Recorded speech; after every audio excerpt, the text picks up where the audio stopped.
So when lockdown caused like comics publishing to slow to a near halt a few months ago, I took the opportunity to start reading some very old comics runs. I'd never spent like an extended period of time with like 60s comics before, but I decided to start like the Thor comics from their very genesis in 1962 or whenever it was. Um, there's some good stuff, man. And recently I reached the end of the 70s.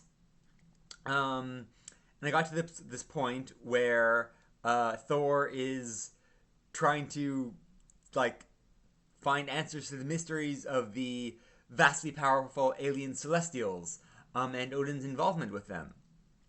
And to do this, he locates Odin's sacrificed eye, which has grown a far grown like in size and sentience. So this eye is going to answer his questions, but the eye does it in the most circuitous possible way.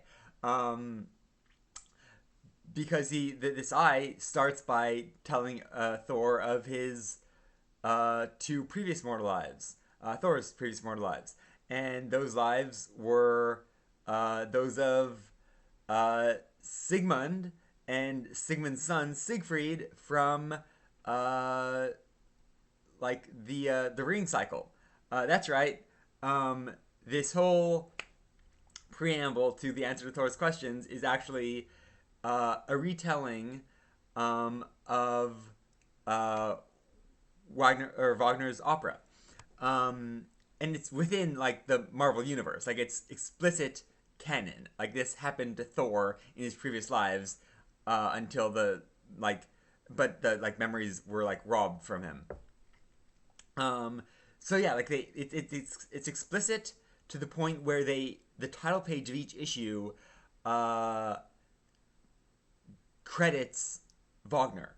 Like it says, like adapted from the work of Wagner by Roy Thomas and Ralph Macchio. I think those are the writers.